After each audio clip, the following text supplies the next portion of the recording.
Hello friends, I hope आप सब बिल्कुल ठीक होंगे और आपकी गुड विशेस की वजह से मैं आंचल झा बिल्कुल ठीक फिट एंड फाइन हूँ। और आज ठंड थोड़ी ज़्यादा बढ़ गई है, थोड़ी सुबह शाम की ऑब्वियसली टच वुड।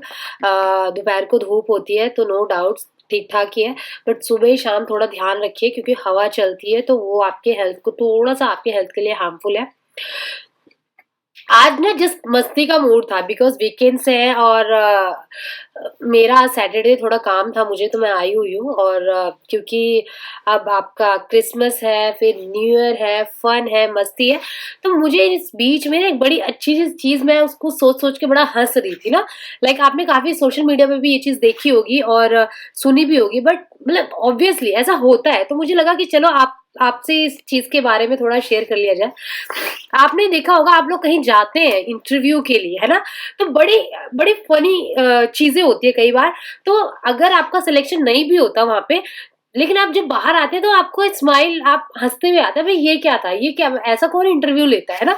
लाइक कि जिस चीज के लिए हम गए है ना, उस चीज के रिगार्डिंग कुछ ना पूछ के कुछ अजीब अजीब सी चीजें जो है वो पूछी जाती है, डिस्कस होता है। कई बार तो ऐसा होता है कि हमने अप्लाई किसी और चीज के लिए किया होता है और जो मेन पर्सन होता है जो हमारा इंटरव्यू ले रहा होता है उसको ये नहीं पता कि हमने किस पोस्ट के लिए जो है वो अप्लाई किया हुआ है, और सारा काफी गुफ्तगू हो जाती है और उसके बाद वो कहता है ओ एग्जैक्टली आपने इस पोस्ट के लिए अप्लाई किया था, I am sorry to say that, मैं तो मैं किसी और चीज के बारे में आपसे पूछ रहा था। तो पागल इंसान पहले तो सीवी तो पढ़ लेता, उसके बाद जो है वो आप पूछ सकते थे। बट ठीक है, मैं क्यों कह रही हूँ क्योंकि रिसेंटली एक मेरी खास फ्रेंड जो है वो एक कहीं गई थी और जब वो वापस आई तो थोड़ी अपसेट भी थी और उसने थोड़ी चीजें मुझे बताई। क्योंकि होता क्या है कि जब आप किसी चीज से आप बहुत उम्मीद कर लेते हैं ना, जब आप किसी बहुत ही भरोसे के साथ कहीं जाते हैं और आपको लगता है कि यार वो चीज बहुत जरूरी है और आप ना बेस्ट देते हैं, उसके बाद भी आपका वो काम नहीं होता है, तो फिर आप कहीं ना कहीं हर्ट हो जाते हैं, right. So the thing is कि वो किसी इंटरव्यू में गई थी एंड इंटरव्यू में जाने के बाद वहां पे उनको ये बोला गया कि अच्छा उसके एक दो राउंड्स हो गए एंड देन बोला कि आज जो मेन राउंड, जो फाइनल राउंड है, उसके जो डायरेक्टर है वो आए ही नहीं है। एंड सेम थिंग उसने मुझे बताया, उसका एक एक्सपीरियंस रहा था सेम कंपनी में, वो पहले भी गई थी लाइक मे बी 15 और 14 डेज पहले गई थी एंड सेम चीज उस दिन भी डायरेक्टर नहीं थे। तो उसे बड़ा गुस्सा आया, ऑब्वियसली आना तो बनता है क्योंकि अगर आप किसी का इंटरव्यू शेड्यूल कर रहे हैं, राइट, और आपको पता है जिसने इंटरव्यू लेना है, बेसिकली 3-4 राउंड होते हैं, तो उसमें जो जो भी पर्सन, राइट पर्सन है, जो भी इंटरव्यू ले रहे हैं, अगर वो अवेलेबल नहीं है तो आप शेड्यूल मत करो। बिकॉज जितना आपका टाइम है इंपॉर्टेंट, उतना ही जो कैंडिडेट आ रहा है उसका भी बहुत टाइम है, क्योंकि एक तो वो वर्किंग होता है, ऊपर से वो किसी तरीके से झोल मोल लगा के झूठ बोल के जहाँ वो काम कर रहा है वो टाइम निकाल के आता है, ऊपर से फिर आप कहते हैं कि अच्छा अभी तो आपके 2 राउंड्स हो गए, 3 राउंड्स हो गए, आपको फिर आना पड़ेगा, ठीक है। तो एक तो ये चीज होती है, फिर उनके क्वेश्चंस बड़े अजीब अजीब से होते हैं। मतलब अगर आप जिस फील्ड के लिए या जिस पोस्ट के लिए आप अप्लाई कर रहे हैं उसके रिगार्डिंग आपसे कोई क्वेश्चन ना पूछा जाए और इधर उधर की बातें जो कही जाए, तो बड़ा अजीब सा लगता है। सबसे पहले आपने सोशल मीडिया पे देखा होगा काफी सारे जो आरजे वगैरह है वो इस चीज को लेके बहुत ज्यादा यू नो हंसी मजाक करते हैं कि हमने आपको अपना सीवी दिया हुआ है, हमने आपको पूरा अपना बायोडाटा दे रखा है, फिर भी आप हमसे पूछते हैं can you tell me yourself please. अगर मैंने आपको अपने बारे में वही सारी चीजें दोबारा बतानी है तो मैंने आपको आपका रिज्यूमे क्यों दिया? मैंने आपको अपना रिज्यूमे दिया है, आपको जो डाउट्स है या फिर जो चीज आपको लगता है ओ इट्स वेरी यूनिक, आप उसके रिगार्डिंग या स्पेसिफिक चीज के रिगार्डिंग आप जो है हमसे क्वेश्चन पूछे, फिर हम आपको वो बताना शुरू करेंगे। बट ऐसा नहीं होता। एंड द थिंग इज कि मतलब ऐसी ऐसी चीजें होती है। तो मेरे साथ बड़ी फनी चीज है, जब उसने मुझे ये चीज डिस्कस की तो पहले मैं देखो डीमोटिवेट होने की जरूरत नहीं है, बिकॉज बहुत सारी चीजें होती है, जो भी कंपनी में एचआर होते हैं उनकी भी कुछ जो है वो कहते हैं कि उनकी भी रिस्पॉन्सिबिलिटीज होती है, उनको भी एक टारगेट दिया जाता है, उनके पास भी एक लिमिटेड बजट होता है। तो कई बार तो बेचारे इसलिए हायर नहीं कर पाते क्योंकि आप जो है उनके बजट के अंदर ही नहीं आते, है ना। तो वो भी जॉब ही कर रहे हैं, ऐसा तो नहीं है कि वो उनका है, वो भी जॉब ही कर रहे हैं। तो जिसकी वजह से कई बार जो है वो बेचारे चाह के भी आपको हायर नहीं कर पाते। तो थैंक यू अंकल। सो ये चीज़ तो है, बट मैंने ब्लैक कॉफ़ी मंगवाई है थोड़ा-सा कोल्ड की वजह से। सो फनी थिंग जो थी वो ये, मैं आपको ना अपने कुछ एक्सपीरियंस बताती हूँ, ठीक है? जब मैंने अपना करियर स्टार्ट किया तो मुझे याद है कि बहुत सारी चीज़ें मेरे साथ तो होती रहती है। मैं एचआर वाले मुझसे क्वेश्चन करते हैं, फिर मैं भी उनसे क्वेश्चन कर लेती हूँ, तो वो कन्फ्यूज़ हो जाते हैं कि हम इसका इंटरव्यू ले रहे हैं, ये हमारा इंटरव्यू ले रही है। तो मुझे याद है मेरा फर्स्ट इंटरव्यू जो हुआ था उसमें एक बड़ा फ़नी चीज़ हुई थी। फ़नी चीज़ क्या हुई थी, जो मैनेजर राउंड था, उस मैनेजर राउंड में जो है वो उन्होंने मुझे बुलाया और बुला के 2 मैनेजर थे बेसिकली, है ना? एक मेल थी, एक फीमेल थी। तो उन्होंने जो मैं नाम नहीं, क्योंकि वो अभी भी मेरे टच में है कहीं न कहीं, तो शायद उनको लगेगा कि ये क्या, मतलब एक होता है ना, बट मैं फ़नी वे में बता रही हूँ। सो उन्होंने बोला अच्छा आपको मतलब मैं जिस चीज़ के लिए गई थी उसके रिगार्डिंग ना पूछ के उन्होंने जस्ट बोला कि ओके आपको कौन-सा सिंगर पसंद है? तो मैं इतना था नहीं, मैं तो मेरे को तो था कि मेरे को तो जॉब अचीव करनी है, उसके रिगार्डिंग मैं थोड़ा सीरियस भी थी क्योंकि उस टाइम इतना एक्सपीरियंस भी नहीं था और थोड़ा डरी-डरी सी भी रहती थी। तो मेरे मुँह से हनी सिंह निकल गया। मैंने, हालाँकि मुझे वो पसंद नहीं था। सर अगर आप देख रहे हैं तो मेरा वो कोई फ़ेवरेट सिंगर नहीं थे, बट आपने बोला तो मैंने जस्ट बोल दिया हनी सिंह। तो फिर उन्होंने बोला हनी सिंह क्यों? तो हनी सिंह का कोई गाना बताओ। तो मैंने एक सॉन्ग का नाम लिया था उस टाइम, लगती मैनू तू वो वाला नहीं है, तू आजा मेरे पा नहीं, कुछ ऐसा सॉन्ग था। लव डोज़, या एग्ज़ैक्टली लव डोज़ का एक हनी सिंह का सॉन्ग है, तो वो मुझे बड़ा अच्छा लगता था क्योंकि उसमें उर्वशी जी थी और वो बड़ी हॉट सी थी और बहुत अच्छी लगती थी, तो वो मुझे गाना बड़ा एकदम लगता था, मेरे माइंड में था, तो वो मैंने बता दिया। फिर उन्होंने बोला अच्छा एक बात बताओ कि वो मतलब बैठे थे आपस में, है ना? तो आपस में बोल रहे थे, फिर उन्होंने बोला कि ठीक है, अभी जब आप आए हो, यहाँ पे आए हो इस रूम में, तो आपने कितनी सीढ़ियाँ चढ़ी है? एंड आई एम शॉक्ड कि व्हाट इज़ दिस, एंड क्योंकि मुझे बहुत घुमा के, क्योंकि काफ़ी अंदर था तो काफ़ी घुमा के लेके, एक होता है ना पर्टिकुलर आपका आपकी सीढ़ियाँ स्टे है तो आप थोड़ा-सा आइडिया भी लगा सकते हैं। पर जैसे कि 3 स्टे इधर था, फिर थोड़ा वॉकिंग था, फिर इस टाइप से था, तो मैं और एकदम कन्फ्यूज़ हो गई और मुझे ये था कि यार अगर मैंने इसका आंसर नहीं दिया तो कहीं मैं रिजेक्ट ना हो जाऊँ। तो मैंने बोला कि ओवरऑल जो कैलकुलेट करके थोड़ा मेरे माइंड में फटाफट चला, तो मैंने वो चीज़ बताई, बट मैंने बोला कि sir I am not sure because मुझे पर्टिकुलर जो स्टे वाला जो सीढ़ी वाला रास्ता है वहाँ से नहीं लेके आया गया था, मुझे लॉबी के थ्रू लेके आए गए थे, तो उसके बीच में इतने थे। तो उन्होंने बोला ओके, तो सडनली उन्होंने बोला ओके, और मैंने शायद 2 मिनट का पॉज़ लिया और मैंने कहा sir if you allow me can I ask you one question please? And उन्होंने बोला ओके ठीक है। सो मैंने बोला आप मुझे एक बात बताएं कि आपने ये जो कोट पहना है इसमें कितने बटन्स हैं? बिकॉज आप ये रोज पहनते हैं एंड इट्स वेरी इजली कि आप मुझे ये बता सकते हैं। तो फर्स्ट तो वो मुझे ऐसे देखने लगे, मतलब एक एक ऐसा था कि मतलब ऐसा नहीं था कि बहुत सीरियस वाला भी था। तो साइड में जो मैम थे ना वो थोड़ा ऐसे साइड हो गए और वो उनकी तरफ देख रही थी, राइट? तो उन्होंने ना मतलब जब देखा तो फिर मैंने कहा it's okay no issue sir. मैंने ये इसलिए पूछा क्योंकि आपने मुझसे पूछा, मैं फर्स्ट टाइम आपके होटल में आई हूँ और आपने मुझसे पूछा जिससे मेरा कोई लेना देना नहीं है कि कितनी सीढ़ियाँ चढ़ के आई हो। और आप ये क्या कहते हैं कोर्ट आपने जैसे बताया कि आपको 4 इयर्स हो गए यहाँ पे, तो 4 ईयर से आप ये कोट पहन रहे हैं और आपको ये ही नहीं पता कि आपके कोट में कितने बटन्स हैं, राइट? और जनरली मैंने ये क्वेश्चन इसलिए पूछा क्योंकि आपके कोट के बटन के पीछे एक एक्स्ट्रा बटन दिया जाता है कि अगर वो कभी आपके जो बटन्स हैं वो लॉस हो जाए या टूट जाए तो आप उसको यूज कर लो। तो मैंने थोड़ा ना घुमाने की कोशिश करी कि बंदा ना अपने ईगो पे ना ले, तो वो ना मतलब स्माइल करने लगा। तो मैंने कहा सर एक नॉर्मल सी चीज है कि आपने ये क्वेश्चन जो मुझसे पूछा क्या ये वैलिड था, और इस बेस पे अगर आप मुझे रिजेक्ट कर दे तो मेरे लिए ये बहुत हार्मफुल हो जाएगा ना। तो वो हंसने लगे, बहुत स्माइल करने लगे और जो मैम थी वो भी हंसने लगी। फिर कहती मैम ने बोला वेरी गुड क्वेश्चन आंचल, वेरी गुड क्वेश्चन। तो एक एक फनी था और बस फिर उन्होंने मेरे से कुछ पूछा नहीं एंड फिर मुझे पता चला कि मैं सेलेक्ट हो गई। तो कई बार होता है, काफ़ी पर्सन टू पर्सन के ऊपर डिपेंड करता है, हो सकता था कि वो ईगो पे ले जाते।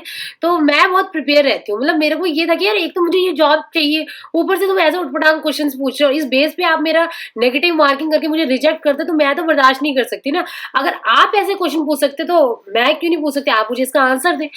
तो ये चीज़ थी। फिर बहुत सारी चीज़ें मतलब लाइफ में होती रहती है ना? जैसे मुझे याद है कि मैं एक सोशल मीडिया पे जो है एक चीज़ मतलब देख रही थी, तो वहाँ पे मतलब ये बता रहे थे कि लाइक एक बार एक मैनेजर ने किसी कैंडिडेट को हायर कर लिया, और हायर करने के बाद उसको उसकी जॉइनिंग भी होगी, हर चीज़ होगी। लेकिन जब उसको काम दिया गया, उसको ये नहीं बताया कि वो किस पोस्ट के लिए हायर हुआ था, राइट? सो दैट कि जब वो काम-वाम कर रहा था, तो जिसको जो एम्प्लॉयी था, उसकी जो रिपोर्टिंग थी, जिस पर्सन को थी, तो उस पर्सन ने उसको कुछ काम दिया, ठीक है? उसको आता नहीं था उस तरीके से करने के लिए, तो उसने वो पूरा दिन निकाला उस काम को धीरे-धीरे, धीरे-धीरे, जबकि वो सिर्फ़ 5 से 7 मिनट का काम था। पूरा दिन निकल गया। जब उसका मैनेजर वापस आया और उसने पूछा कि तुम्हारा काम हुआ? तो उसने बोला नहीं, नहीं ये मैं अभी कर रहा हूँ, अभी बहुत सारा काम है। तो तब उसने बताया, उस मैनेजर ने बताया, तुम्हें पता है वो किस पोस्ट के लिए हायर हुए थे?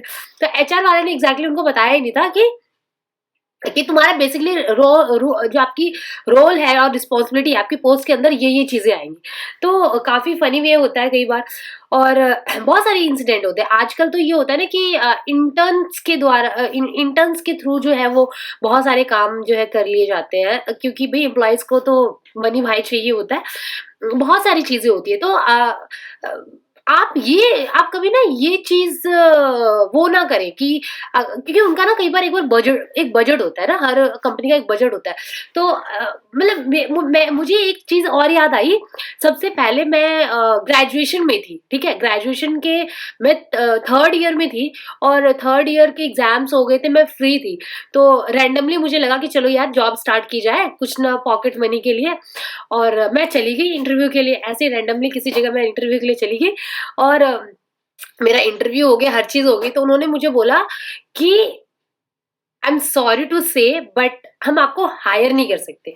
तो मैंने कहा इट्स ओके सर, बट क्या आप मुझे बता सकते हैं कि रीज़न क्या है, so that I can improve my self.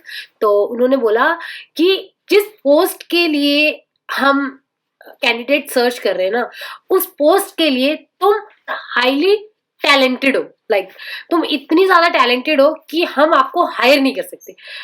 तो मैंने कहा मेरा टैलेंटेड होना ये पॉजिटिव है या नेगेटिव है? तो उन्होंने कहा कि यू आर सो टैलेंटेड, और तुम डिजर्व करती हो, मतलब जो टैलेंट है उसके अकॉर्डिंग तुम जितनी सैलरी जो है वो डिजर्व करती हो, वो हम आपका मतलब कि हम आपको उतना दे नहीं सकते, इतना अफोर्ड नहीं कर सकते। तो मैंने कहा it's okay, no issues, but उन्होंने काफ़ी सारे मुझे बताया कि यहाँ-यहाँ पे आप जा सकते हैं। बट मुझे ये लगा, फिर मैं घर आके सोच रही थी कि मेरा टैलेंटेड होना जो है वो पॉज़िटिव रहा या नेगेटिव रहा। तो चीज़ें थी कि कई बार ऐसा होता है कि आपके अंदर बहुत टैलेंट होता है, बट ऑब्वियसली सामने कहते हैं ना, हीरे को हर कोई नहीं पहचान सकता या नहीं खरीद सकता। तो मुझे ऐसा लगता है कि कई बार एचआर वालों को भी अपने वो बजट को थोड़ा-सा साइड में रख के, अगर किसी के अंदर टैलेंट है तो उन्हें थोड़ा-सा एडजस्ट कर लेना चाहिए, क्योंकि एक कैंडिडेट जो होता है वो कंपनी को काफ़ी आगे लेके जाता है। सेकंड थिंग कि बहुत सारी चीज़ें होती हैं, मतलब एचआर के ऐसे-ऐसे क्वेश्चन्स होते हैं ना, ऐसे-ऐसे क्वेश्चन्स होते हैं। एक और इंसिडेंट मुझे याद आ गया कि एक बार मैं इंटरव्यू के लिए गई, और जैसे कि मैंने आपको बताया कि हर जगह इंटर्न होते हैं, तो एक इंटर्न को मेरा इंटरव्यू लेने के लिए भेज दिया, फर्स्ट राउंड जो कि होता है ना, फेस टू फेस वाला फर्स्ट राउंड, जिसमें सेल्फ इंट्रोडक्शन वगैरह होता है। अब वो इंटर्न आया, और इंटर्न ने मेरा सीवी देखा, बेचारे को लगता है मुझे सडनली पकड़ा के भेज दिया होगा। तो उसने जब मेरा सीवी देखा और देखा वो इतना एक्सपीरियंस और ये वो, तो उसने मुझे बताया, उसने जब फर्स्ट बोला ना, उसने फर्स्ट बेचारा मेरा सीवी देख के ही थोड़ा उसका कॉन्फिडेंस लेवल जो वो डाउन हो गया।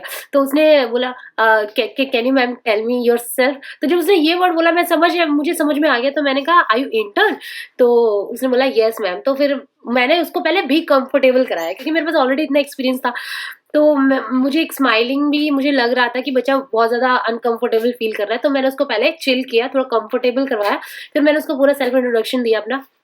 देन जस्ट उसने मुझे सेकंड क्वेश्चन पूछा कि आपकी कितनी सैलरी है, तो मैंने उसको हर चीज़ बता दी एंड वो बेचारा स्माइल करता हुआ गया। वो गया और फिर उसने वापस जो है डोर जो है दरवाज़ा ओपन किया एंड उसने कहा मैम मैं आपसे एक बात बोलूँ? मैंने कहा येस प्लीज़।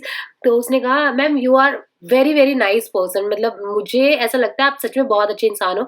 तो मैंने कहा थैंक यू सो मच और ये बोल के वो चला गया। सो दैट कि बहुत सारे एक्सपीरियंस होते हैं और मुझे ये लगता है कि एचआर जो है बहुत ही इम्पोर्टेंट एक डिपार्टमेंट होता है जिसके अंदर बहुत सारे टैलेंट होता है। तो उन्हें ना एक एक किसी भी इंसान को ना जज करने का उनके अंदर एक सेंस होना चाहिए। ये बहुत ही इम्पोर्टेंट क्वालिटी होती है रिक्रूटमेंट में। और आप क्योंकि आप अपने प्रोस्पेक्टस से देख के किसी को भी जो है वो सेलेक्ट या फिर उसको रिजेक्ट नहीं नहीं करना चाहिए। तो आपने ना एक वेब सीरीज देखी होगी, मैं क्यों डिस्कस कर रही हूँ, एक वेब सीरीज आई थी ब्लैक जस्टिस, जो मुझे लगता है हर किसी को देखना चाहिए। वो ब्लैक जस्टिस जो है वो है जज, जो जज होते हैं जब वो अपने स्टेटमेंट देते हैं तो वो उस लेवल पे नहीं होते कि सामने जो भी विक्टिम है या जो भी उनके पास आया है न्याय लेने के लिए, जस्टिस लेने के लिए, उसका सिचुएशन क्या है, ठीक है? और वो अपने पॉइंट ऑफ व्यू से देख के जजमेंट दे देते हैं जो कि बहुत ही इफेक्ट करता है ह्यूमन की लाइफ के ऊपर। सो तो इसके लिए एक ऐसा रूल निकाला गया कि आप लॉ के साथ-साथ आप किसी एक फील्ड में, या तो वो फैमिली केसेस के ऊपर हो, चाइल्ड केसेस के ऊपर हो, है ना? या क्रिमिनल केसेस के ऊपर आपको मास्टर्स होनी चाहिए उसमें। सो दैट कि आप जब जजमेंट दे रहे हो तो आप उस सिचुएशन को अच्छे से समझें और उसके बाद आप अपनी जजमेंट दें। सेम थिंग मुझे ऐसा लगता है एचआर या रिक्रूटमेंट डिपार्टमेंट के अंदर भी ऐसी चीज़ें होनी चाहिए कि आपको साइकोलॉजी, ह्यूमन साइकोलॉजी जो होती है उसमें आपकी कमांड इतनी अच्छी होनी चाहिए कि सामने वाला जो बोलना चाह रहा है उसकी एनर्जी से आपको पता चल जाए, या उस वो जो बोल रहा है उसके पीछे वो चीज़ जो नहीं बोल रहा वो चीज़ आपको समझ में आनी चाहिए। तब भी आप एक गोल्ड को या एक आप डायमंड को हायर कर सकते हैं। और ऑब्वियसली मतलब ये खुद मैंने कितनी बार सुना है जब बाद में बातचीत हो जाती है ना? कम आप एचआर वालों के साथ बैठना उठना शुरू कर देते हैं, फ्रेंड सर्कल बन जाता है, तो काफ़ी सारी चीज़ें पता चलती है कि पीछे उनके ऊपर भी कितना प्रेशर होता है कि आपको इस बजट से ज़्यादा, चाहे कोई कितना भी टैलेंटेड हो या कोई भी कितना, आप उनको सैलरी नहीं कर सकते हैं। तो बहुत सारी चीज़ें होती हैं, तो मुझे ऐसा लगता है कि बड़ी फ़नी-फ़नी चीज़ें होती हैं। बट अगर कोई चीज़ आपके आपके फ़ेवर में नहीं है, तो आप ये मत सोचो कि आप उसके लायक नहीं हो। नहीं, यू आर, जैसे कि मैंने आपको बताया मेरे फर्स्ट इंटरव्यू में मुझे ये बोला कि you are so talented, that's why we don't hire you because हमारा उतना पैकेज नहीं है। तो ये भी चीज़ें होती हैं ज़िंदगी में। So it's okay, part of life. तो बहुत ही रिसेंटली वो हम ऐसा परसों की बात है, मैं एक ट्रेनिंग में गई थी एंड वहाँ पे वो मिल गई और फिर उसने मुझे चीज़ें बताई तो बहुत अच्छा भी लगा, बहुत सारी चीज़ें भी जो मैंने उसको समझाई। तो आप लोगों के साथ भी ऐसी चीज़ें होती होंगी, आई होप सो। तो ठीक है, इट्स ओके। बट एचआर वाले कभी कुछ ऐसा करते हैं तो आप ठीक है, आप उसके साथ फ़नी वे में ही वो चीज़ जो है वहीं पे सॉल्व करके और आ सकते हैं। और आप लोगों के साथ भी कभी कुछ ऐसा होता है तो उसको एक बस पॉज़िटिव वे में, पॉज़िटिव मेमोरीज़ में लेके और खुश होके वहाँ से आ जाइए। सेलेक्ट हो गए तो वेल एंड गुड, और नहीं होते तो जस्ट एक एक्सपीरियंस को कि हाँ भाई ऐसा एक्सपीरियंस हुआ। और स्माइल करने के लिए तो एक छोटी सी चीज़ भी बहुत इंपॉर्टेंट हो जाती है जो मैं फॉलो करती हूँ। तो बस एक स्माइल करते हुए वहाँ से आ जाइए। आई होप सो कि एचआर का जो भी था वो आप इस चीज़ से एग्री कर रहे होंगे। और क्योंकि अब वीकेंड्स है और फेस्टिवल सीजन्स है तो आप जहाँ भी रहे, न्यू ईयर भी आने वाला है, एक फुल ऑन प्लानिंग कीजिए, मस्ती कीजिए, जहाँ भी रहिए एकदम चिल रहिए। चलिए तब तक के लिए बाय बाय, टेक केयर।